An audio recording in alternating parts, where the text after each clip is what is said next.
Hello and welcome to Cartoonist Kayfabe. My name is Jim Rugg. I'm Ed Piscor. I'm Tom Scioli. And I'm Uncle Warren. Before we dive into today's video, I want to remind everyone that we have a Cartoonist Kayfabe Patreon now. 3 different levels out there to suit whatever your fandom levels are. You'll get access to our videos early, beat the Kayfabe effect with that. And at a King Kayfaber level, you'll actually get to sit in on our recording sessions and give us some feedback and input as we prepare for some of the special guests that we've had over the last several months and moving forward. We are also presented to you by the books that we make. You can see our bibliographies here. I have Hulk Grand Design, Street Angel, Deadliest Girl Alive, and The Plain Jane's available now. Coming in May from Image Comics is Street Angel, Princess of Poverty. You can pre-order that one now wherever you buy our books.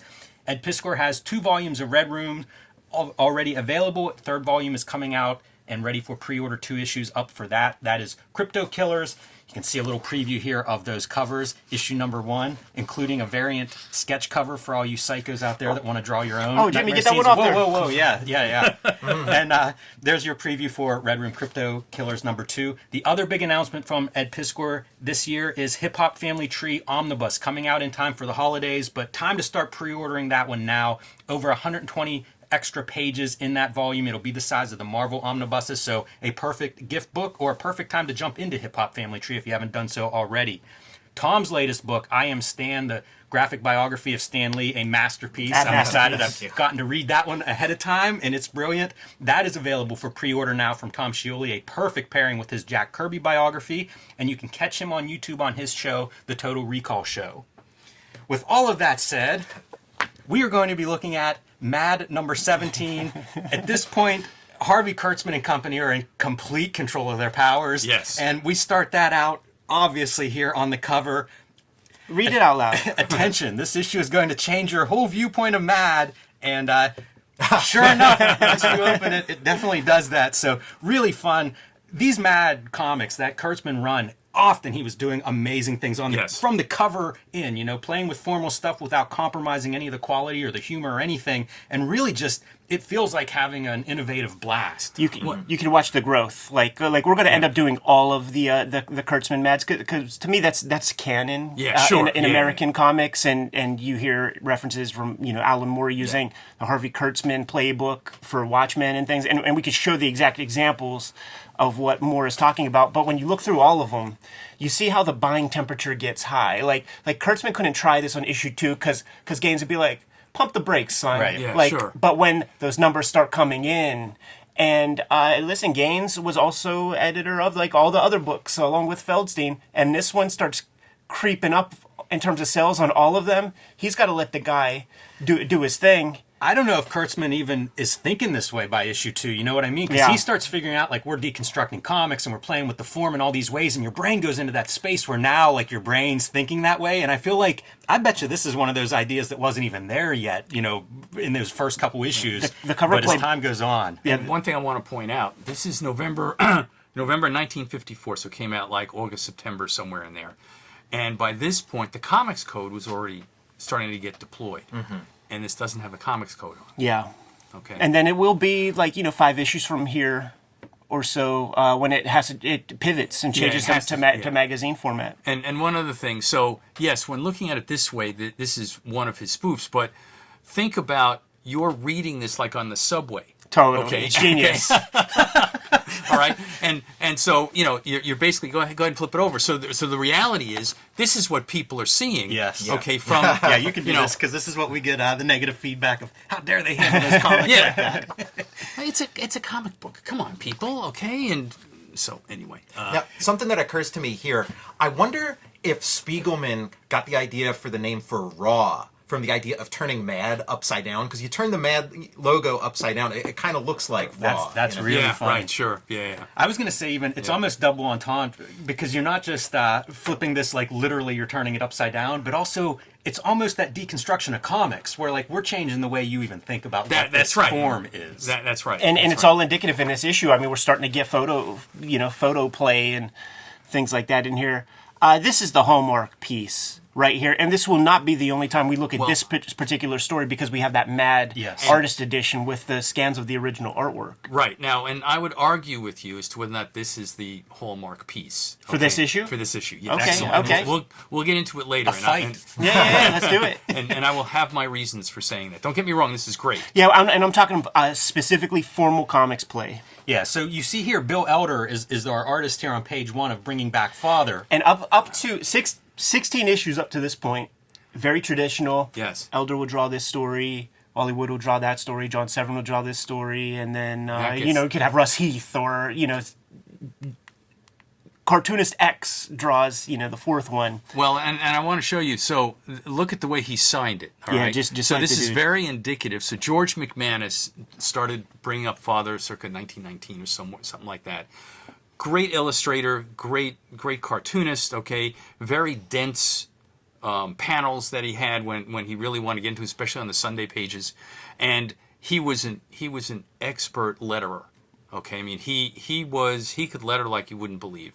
And so this is basically playing off how McManus would letter things or sign things. Okay? Sure, yeah, which they would they would parody everything, and I feel like there might even be some shots called at Harold Gray right here, because that is how Homeboy was drawn with the blank eyeballs, and then probably a little later comes Little Orphan Annie.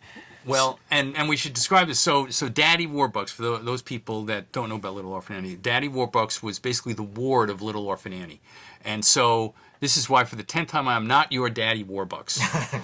Okay, and it says, but your eyes are round, white, blinked out circles, just like my Daddy Warbucks. Okay, so, that's a very explicit thing to point out. And the idea of this strip is, when you really think about some of the things that we look at in terms of slapstick and what we're laughing at, if you think about it literally, it's not that funny. And there's the old, it might have been Groucho or somebody, maybe the Three Stooges, that talked about slapstick. They would talk about it on Stern a lot, where it's like, to sprain an ankle is funny, but to break an ankle is not funny. Yeah, but okay, so this is where historical perspective has to come into play, all right? Yes, from here in the third decade of the 21st century, those kinds of things don't seem funny. But to the people... And it is funny to me, by the way. Yeah, well, I agree with you on that. But to the people in 1954, the people would have understood a lot of this, because Bring Up Father was still in the newspapers, although McManus had passed away by that point. So, and so, to give everybody some background, Bringing Up Father was all about Jiggs and his wife Maggie and his daughter. There's the wife, there's the daughter. Jiggs was basically a blue-collar guy who found himself into a lot of money. And his wife wanted to be the climber. He just wanted to go out and drink with his beer-drinking guys over at Dinty's Bar and Grill. And Dinty's Stew was named for the Bringing Up Father. Did not know that. That happens so much, man. Yeah. Like that, it just explains like how popular the strips were. Amazingly Dagwood popular. Sandwiches, right? Just exactly. like all sorts of pop culture stuff comes from the comic strips. I'll add this, and it doesn't really help this issue in any way, but Bringing Up Father, one of those American strips that goes to Japan early on, and is often cited in like manga and these different places as being influential in the development of certain some of the comics stuff in Japan. So a hugely influential piece. The other thing that I always think of with this strip is like Honeymooners. Mm-hmm. Yes, right. You kind of have that threat of. I hate to say domestic violence, but it is pretty belligerent. Bangs him to the moon. Like he's saying he's going to paste her one. Yeah, but that's where a lot of people lose it, is that they say, oh well, it's hostile and stuff like that. It says no, you don't understand. He would never ever do that. Okay, right. And she knows he would never ever do that. Here it's also reversed. So, because he liked to go out and party and get with his buddies and do whatever, his wife was always, you worm, I'm going to throw this. And so what we have here is the comics view of what's going on, and then we bring in Bernie Krigstein. To give us a realistic interpretation. Right, exactly. So smack him with the plates. Now let's see what that looks like. And we are just going to see... Krigstein, first off, perfect guy for this, right? Man, yes. Couldn't do better. Perfect. And he really plays it up. He does his best, almost Ghastly Graham Ingalls of the thing with these like black pulls around the eyes. He looks like a bloated drunkard. Yes. Yes, right. Well, and that's really what he is. Yeah. Even with the use of the duo or the screen tones to like even add shadows. Like this is a dark world. Yes. The reality of this funny situation is really dark. It's like Miller. It's like Dark Knight Returns or something. Yes, I mean, exactly. it's the master race guy Right. doing his interpretation. It's one more of those, for as small as Krigstein's contribution, couple pages in the story, it's a significant piece of a giant who just doesn't have that large page count under his belt, and yet hugely influential Krigstein. And isn't this like the blueprint for 80s superhero comics, where you just take this cartoony language and try to push it to That's It's a good call. amazing to think of that when we think of Alan Moore being influenced by Kurtzman, and then this story in particular with revisionist superheroes. Wow. Yeah. This is like one of the Kurtzman tropes. You know, every video is somebody's first video, Jimmy, so you might just want to go back and just kind of show that Kurtzman will take like an isolated panel and do callback humor. Yes, repetition. Yeah.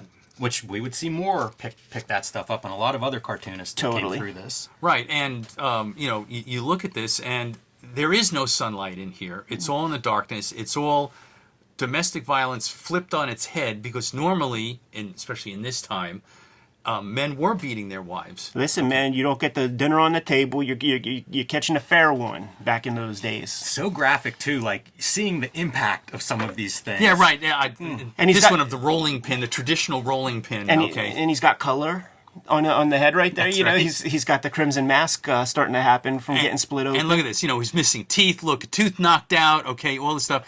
And so this is also a commentary on domestic violence at that same time, flipping it on its head to show the brutality of and the in, whole and in thing. 54, like the culture's probably just starting to talk about that a little bit more. Like going to a psychologist is getting to be less and less stigmatized. And this as is coming years go out. This is coming out simultaneously with the rest of the EC line, where they are very directly addressing like serious, societal problems. Right. Do you guys know any backstory of how Kurtzman or whomever decided like we'll have two artists do this? Like it's so unusual of a choice. It makes me wonder if did they start with just one and then decide like it's not quite there. Like the way to get there is to have two different artists do it. And that's the thing too, because like Bill Elder is a fantastic mimic. That's like one of the things you discover when you go through the Mads and you see Elder play with a bunch of different styles and tropes and things, but there's always a little cuteness to it. Robert Crumb calls it the cuteness curse that he learned from doing American greeting cards and things. And Elder has a little cuteness. His most grisly like war books with John Severin are still have too much polish. Mm-hmm. Like you need something like this. Like that's why I was thinking. Like of course Krigstein's a great choice, but Ingalls could have been plugged in here also. Yes, right. Editing and delegating are like skills too that you get better and better at, and Kurtzman is like getting better and better at that, and so he's starting to sort of play the artists like instruments themselves. Always has, for sure. Always has. Yeah, always it's not made too the far perfect from script. just having 3 or 4 stories in any single issue and figuring out like the different artists that are great at these stories. So it's not that big of a stretch, but it's still a little bit of a formal innovation that we might take for granted. But I don't know anybody else that was doing something like that at the time, like pretty genius. I was lingering here to show this panel, and then Ed, you had mentioned the callbacks, and I feel like the now third we're time seeing we've seen that it. panel, but interpreted in the Right. in the harsher reality world. Right, but I want to point out a couple of things before I get back to this panel. One is, this is the logo from Puck Magazine. Okay. Okay? And then notice up here, instead of beware of dog, beware of wife. Now, in terms of this, when you read the story, here on the cartoon side, Maggie was throwing the dishes. But here, it's Jiggs. Yeah, so now we're getting real. Right. There. How do you like to feel the spinning dish cracked against the skull that everyone thinks is so funny? How do you like the real effect of being of the club fist on the nose, which is treated so comically in the papers? And so, here is this, real statement on what was going on. Here's with another domestic violence. Yeah, and you know what, this is great because here's another context piece, and we'll get into it. In the rest, we're doing Joe McCarthy and things. But Yes, that's right. you mentioned the comics code. Yeah. And when the Senate subcommittee hearings are happening, the newspaper guys are trying to protect their sort of territory in such a major way and pushing away from the comic books. We are more sophisticated. Walt Kelly talking about like Milton Caniff, yeah. if I bumped into a comic book man, I'd slug him in the jaw for putting out that kind of dreck. Even into the 50s, like it would persist with you would see those Peanuts cartoons with Charlie Brown looking at the rack, and the comics are all blood, gore, blah, blah, blah. Yeah. So this is Kurtzman saying, listen, motherfuckers, you guys ain't Sterling. Right. You guys aren't that clean, man. You guys do your fair share of bullshit. Right, and consider all the racism in the Kniff strips. I mean, you can, there's a whole bunch of things. So you're right, okay, that this is also a reverse commentary on some of that testimony, and this was probably written. So if this was the November issue, the comic book hearings were April of this same year. So I bet that this was conceived between the end of the comic book hearings in April and sometime over the summer. This was all put together in response to exactly what you're saying. Yeah, I mean, imagine the conversations happening in those EC offices. Bill Gaines famously didn't do well at those trials. Oh, no. And then that comics code is almost designed for anti-EC comics. Yeah. So Yes, it really is like everybody's against them. And I bet there was a tense office setting there all summer. Right. I got to note, we always mention Marie Severin's colors, but they're so strong. Like turning this page, it's such a, you can really see somebody in control of their power. Well, and also, I want to point out this yellow. This yellow was very prevalent in the comic strips at the time, and it dates all the way back to the Yellow Kid. It helped give the page that pop. And we look at old strips with you, Warren, and you show the original Sundays and things, and something about that yellow ink, it doesn't get victimized by ultraviolet light. Right. So that is like the ink that still pops as bright as it ever did in 1899 or whatever. I got to point out, too, I love Kriegstein graphically, and you see these, like, square screens that he's cutting and just putting on. And it's not like he can't handle screens, because you can see he's cutting out perfect plate screens here. Yeah. It's the style of the era. A choice on his part, a graphic choice. And I love it, because not too many cartoonists are pulling graphically from the places he is coming from. Yeah, but what's interesting is, like, the UPA cartoons and stuff would be happening at this time. Yeah. And that's when you would get, a tree that's, like, very a triangle sponge of green with, like, a brown stick and stuff. So, like, that's definitely indicative of all the other illustration that's happening in the culture at the time, aside from comics. Right. He's bringing all of that elegance into his comics work. And I do also have to note that,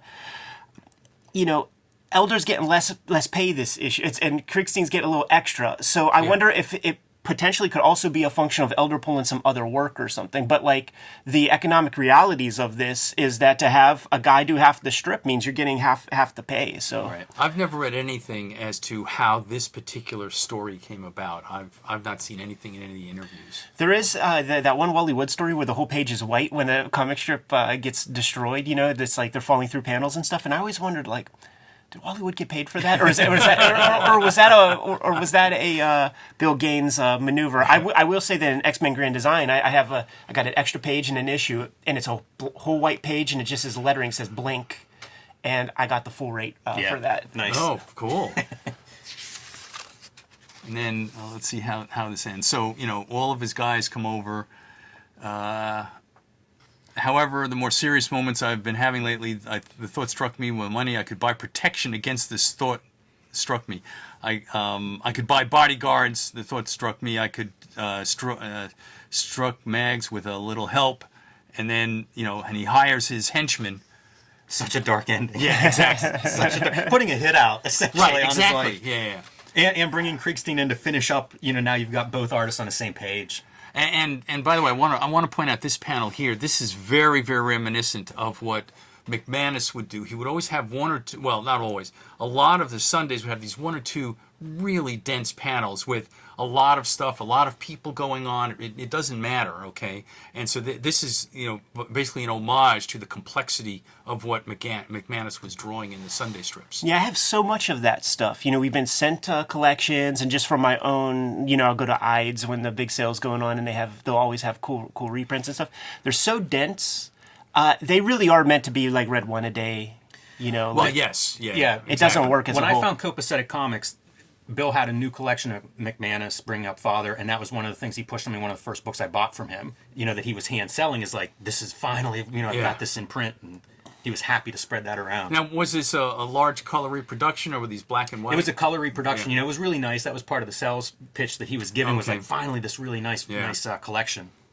All right, now we get to my... Yeah. Okay. This is the perfect issue to cover with you. Yeah, exactly. So I want to give everybody some background. So literally at the same time of the comic book hearings were the Army McCarthy hearings. Yes. And basically what happened was that Joe McCarthy, the famous red baiter, who would go around saying, there are communists everywhere. We're going to bring them in front of Congress. We're going to, throw them in jail. We're going to do all kinds of shit.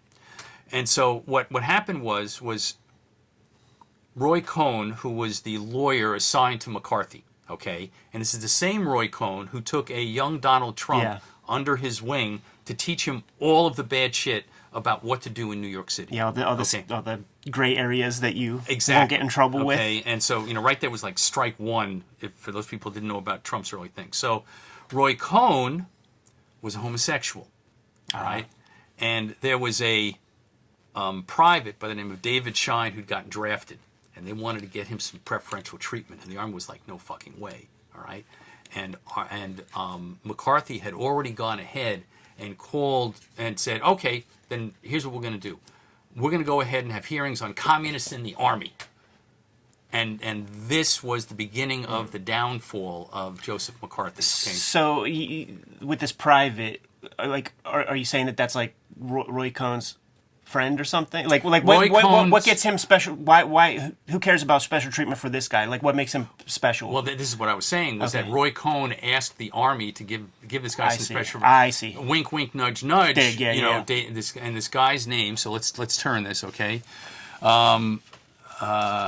So we turn this and we go, what's my shine? All right, and the guy's name who in question was Shine, Schine. I see. So like the conceit of this strip is like, let's make those television Senate subcommittee hearings like a TV event. So let's make them a little bit more exciting. And that's the general. That's thing. right. Yeah, and what's my shine? So there was a game show at the time called What's My Line? Yeah. And you would come on, and there'd be something about you, like one of the famous ones was. He was the last living person who witnessed Lincoln's assassination. Jesus Christ! And so this panel of three people would have to guess what this guy was amazing. Famous for. Okay, so that's what they're doing is they're layering this very popular TV show on top of this very political thing. Amazing. Now, think about this, okay? They've already gone through the Senate subcommittee hearings, the juvenile delinquency hearings on comics, okay? The Comics Code is out there, and they still print this. Okay, right? And it's both. Right, it's scorched earth kind of stuff. It's scorched earth. Overt political statement, and this was after they did Jack Davis's "Are You a Commie Dupe?" Okay, the ad that ran in a couple of the comics.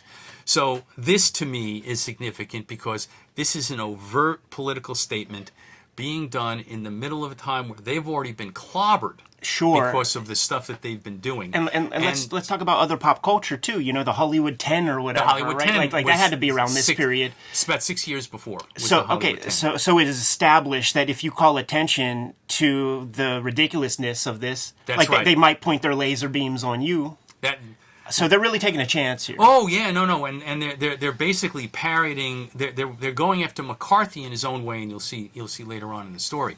Now, I do want to point out that they do go ahead and parody different people who were actually part of the committee.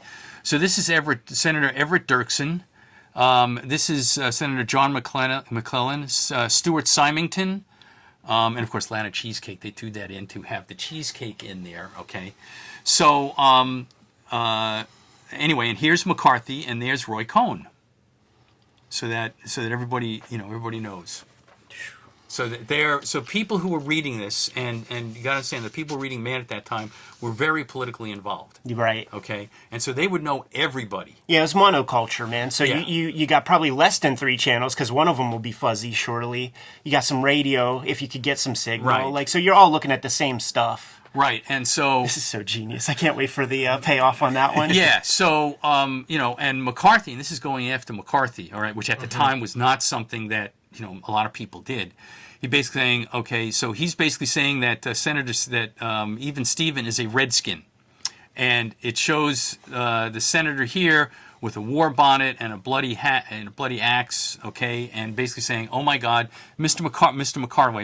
McCarthy, okay, this sensational piece of evidence leading me to conclude there is one thing to do at this point, this dramatic high point in our program where our televiewers are undoubtedly glued to their sets as never before. That one thing is go to commercial." Right. Yeah, listen, TV is nothing if not for, it's built to sell you soap. And the faux commercials are always great, like Pow. Yeah, sure. This coffee brand that they're promoting everywhere in this station. Also going back to comics, it's such a perfect piece in that regard. Like everything fits together flawlessly. Calling attention to reality TV of the future here with like televised environment. That's what I thought too, and especially with the trials, like high-profile celebrity trials. There's our payoff, man. It was a doctored, cropped photo. Well, and think about how that's done now today with with deep fakes. Okay, so that they go through this whole thing, and McCarthy gets upset, and he's like, okay.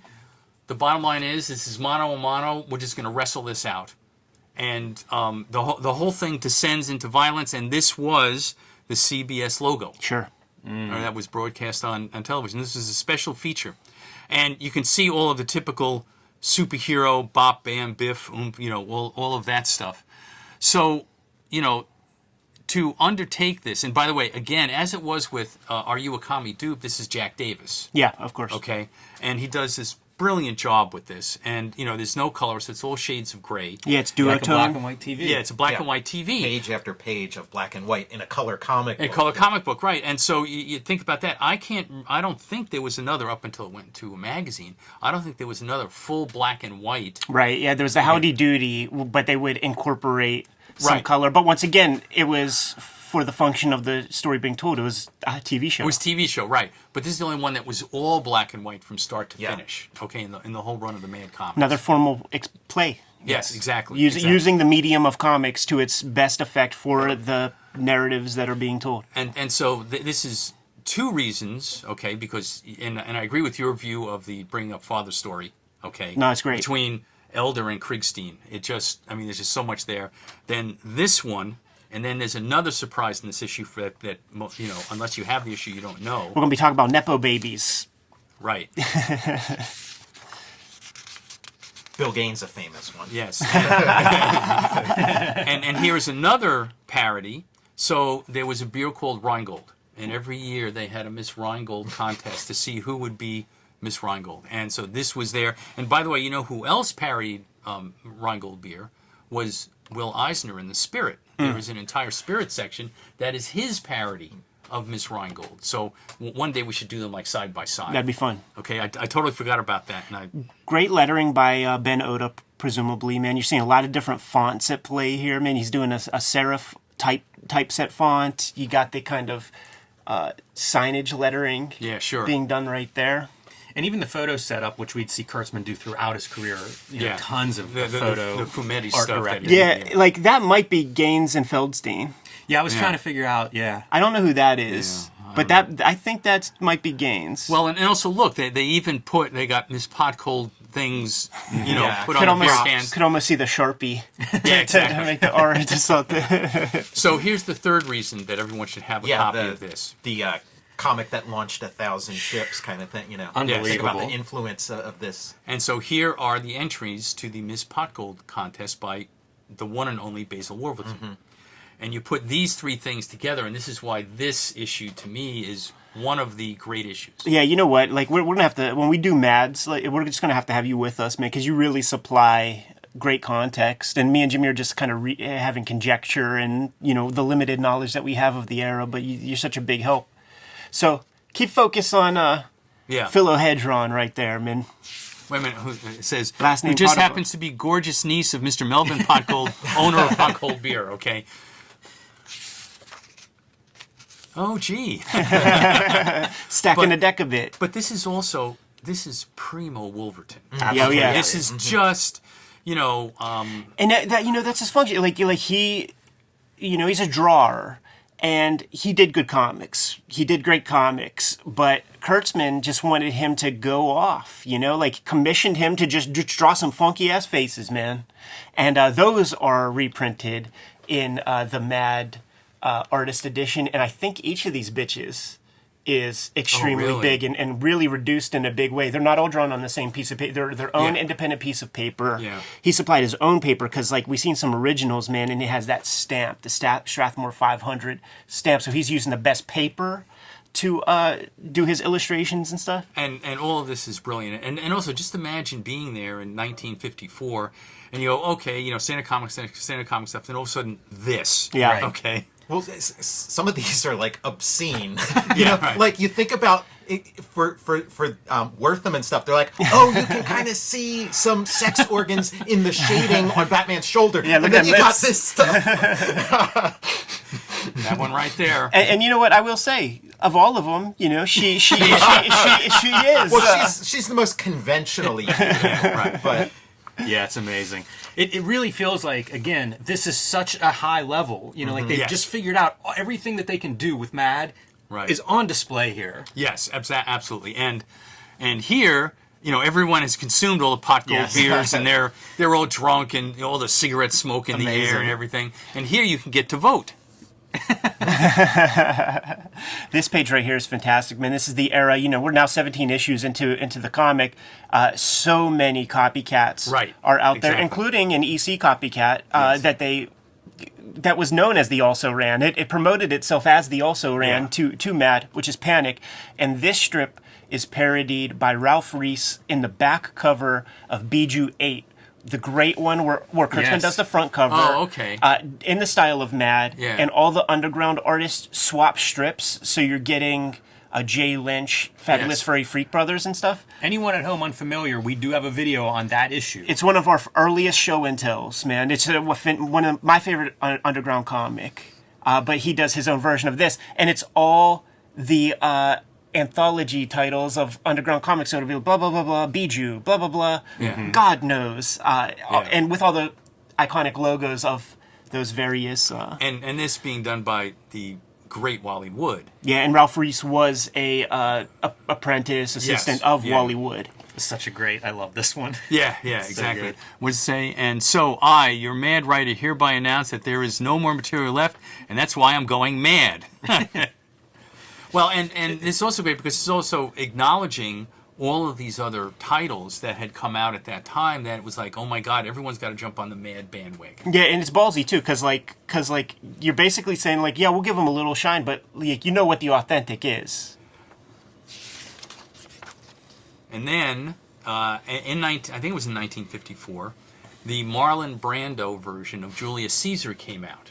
And so this is them going after Marlon Brando and I'm trying to think who else was in that. Anyway, so the movie had just come out, so this was a very appropriate. Kurtzman was very harsh on flicks. In Mad, Yes. he expressed a lot of that. You know, there would be strips where it's like, here's the book version, here's the movie version. Yeah. He was very, very harsh. I do not think he was much of a film buff. And he would always talk about like the violence of the things. Right, and here they, back, of course, in the story, it was a knife from Brutus, all right? And then here they all break out machine guns, and they didn't quite blow him away. He looks more like Swiss cheese. Wait a minute, I love this down here. Blast him again, Boyseth. Yeah, a lot of that fake iambic pentameter talk. This strip, I think, was reprinted in that Comics by Les Daniels. So this is like one of my early, Mad strips that I got to read. And here, of course, is a very hip Marlon Brando. Right, it's almost a Brutus. wild one. And I don't know do you guys know what this is? This is the fasci that was from ancient Rome that was used as the signia of the Mussolini fascists. Okay, the black shirts. Right, so yes, it was Rome, but was also a representation of fascist dictatorship. Right. Potts Rebbe. You never get an issue that doesn't have doesn't Potts have that. Rebbe in it. Anytime I think of this story, I always think the title is Schmoolius Schmeezer, because they mentioned that. They mentioned that, yeah. Because obviously, like... That would be the natural title for, and they're kind of like, oh, we're not going to do that this time. And it's also a thing where, Shakespeare, it's like public domain. Yeah, so, sure. So you can just call it what it is that's rather true. than having to play around. It's Well- pretty cool to look and see how much Wood is doing on these pages, Yes, considering once Pay Cut happens is he has to go on to other jobs in the future. No, he did a lot of and work known on for a lot of shortcuts. But here, like, you're getting that high page rates worth of Wally Wood effort on every one of these panels. Put this next to Submariner versus Daredevil. Yeah, right, sure. With some interesting photo paste ups and stuff. Yeah. Always great at the explosions and Yeah, it things. looks amazing. Always great at that. And by the way, as we know, they also did a parody of Disney, and Disney didn't go after them. They went after Dan O'Neill. Yeah. A couple of decades later. It's like sowing the seeds. So you have just that little glimpse right there. That's right. And then Paul Krasner will pick that up in The Realist and commission Wally Wood. Like, you know what? How about a 2-page spread? And let's have everybody get fucked and do some fucking. And I think that's before Air Pirates. Mm-hmm. Yes. So and they got away with that. That was posters and stuff. In that old Wally Wood book, man, they talked about Krasner has a piece in there, and he's like, I offered Wood, $50 or a percentage of the poster sales. He chose the 50. I sold millions of posters. His whole life could have changed with that decision because he was very cantankerous about pay and all that kind of stuff. Now, I want to point out some other parody stuff here for everybody, okay? So up here, no, Mark Anthony, Private Eye, it is I who arrest you, okay? I am in reality Trick Dacey, which is, of course, Dick Tracy. No, I'm going to arrest you because I am Junior, who is from Dick Tracy. And then, no, I'm going to arrest you because I am Fearless Fosdick, which was Al Cap's parody of Dick Tracy. And then they keep going through it, and finally Little Orphan Annie comes out. Yeah, I wonder, is this like a Secret Agent at Corrigan or like one of those guys? That looks like an Alex Raymond or an Al Williamson guy. Well, because there was, Rip Kirby was going on at this time. Or maybe that's Bilbo, what's his face? The Baldo Smudge. Baldo Smudge, yeah. and by the way, this is Marilyn Monroe. Unbelievable what is in this issue. Yeah, well, and that's why this to me was like the top. Okay, fantastic. Okay. And when you see the collage elements in like a Kirby Fantastic Four or whatever, they're like so smudged and out of focus, and then we get these really crisp ones. So I guess like their process was just smart. I was listening to this that 7-hour Jim Shooter interview that's you can find on the internet, and he was talking about in the 80s. Help me out, Jimmy. There was like some fumetti that Marvel would do, and you see Jim Shooter. Yeah, there's an entire issue of a Marvel book. So that issue went to the traditional chemical color plant separators who had to hand cut zipatones, and he was like, that is fucking stupid. Do you see there are magazines out there that have black and white or color photography? You do not send this to hand separators who have to like make stats and then develop dots and create 4 different plates by hand. You don't do that. That's stupid. That's dumb. So like, those are Marvel Comics, like they're doing the same old from like the 30s with something like this, and we know what's going to happen in about 5 issues from now. It's going to be a magazine, so like maybe you have different infrastructure, and maybe because like the separations for this from EC Comics is so much better than the Marvel DC Comics at the time. Maybe they were ostracized and exiled that they had to find their own color separation house. Yeah, more expensive just by and you see necessity. those guys go on to do their own magazine productions, to work as commercial illustrators. Yeah. I even think of like having the transcript of that argument about 3D with Bill Gaines. Like it seemed like that's a publisher who's looking forward and thinking production and conscious of these kinds of things. We've said it before. We've seen it in interviews where like things that are not done in comics but were done in magazines, and then whenever an artist like Neil Adams would ask about it, it was like, oh yeah, we can do that. But it's like it never occurred to them on their own that, Neil Adams was the guy that said, no, we could do, like, you guys are using the rules of slick magazines, and you print on toilet paper that's super absorbent. You could do 200% of inks on there. It's not going to slide. That ain't going to slide off anything. Yeah. Super fun to look at, Warren. Yeah, I'll say, wow. The more I think about it, man, every time you come, we got to do a mad issue because you just have the context that Jimmy and I just do not have. But let's get out of here. Kayfabers, like, follow, subscribe to the YouTube channel. Hit the bell. We'll notify you when new vids are available. These videos are brought to you in a number of ways. One of those ways is the Patreon that we have going on right now. And if you're a King Kayfaber, you're watching us stream this live right now, and you have access to all the videos that we post before anybody else. Completely mitigates the kayfabe effect. But the vids are brought to you by the books that we make also. And 2023 is going to be a big year, man. For the 10th anniversary of Hip Hop Family Tree, we're putting out an omnibus edition hardcover And it's 125 pages of extra material that is not in any of the other books. Man, I've been working really hard on that. There are 4 volumes of the big books of that out there. 2 volumes, Red Room, are on the stands right now, and I have Crypto Killers being solicited to your shops right now. So get those books while they're hot. Hit my link tree in the description below this video. You can get access to all that stuff. Jimmy, what do you got? Hulk, Grand Design, Street Angel, Deadliest Girl Alive, and The Plain Janes are all available right now in print. You can pre-order Street Angel, Princess of Poverty from Image Comics. That'll be out later this spring, and it'll collect the rest of the Street Angel comics that are not in Deadliest Girl Alive. You can also join me on patreon.com/JimRugg to see a lot more of my comics and original art, download out-of-print zines and mini comics there. Tom? Pre-order I Am Stan, a graphic biography of the legendary Stan Lee. Check out the Total Recall show, and recently I animated Alan Moore's Twilight of the Superheroes pitch. Added some animation to it. I think the first time anybody's done that. Check that out. And yeah, go to my Patreon. Go to patreon.com and search Tom Scioli. Warren, you're going to be back in the summer? I'll be back. And we'll do some plugging then? Absolutely. All right, man. It's a deal, and we got to do an issue of Matt. Jimmy, what else do we have out there? Subscribe to the Cartoonist Kayfabe newsletter at the links below this video. You can also find Cartoonist Kayfabe t-shirts, merchandise, stickers, hats, coffee mugs, and a lot more at our spread shop. That link is also under this video. Given those marching orders, Jimmy, will be on our way. Read more comics.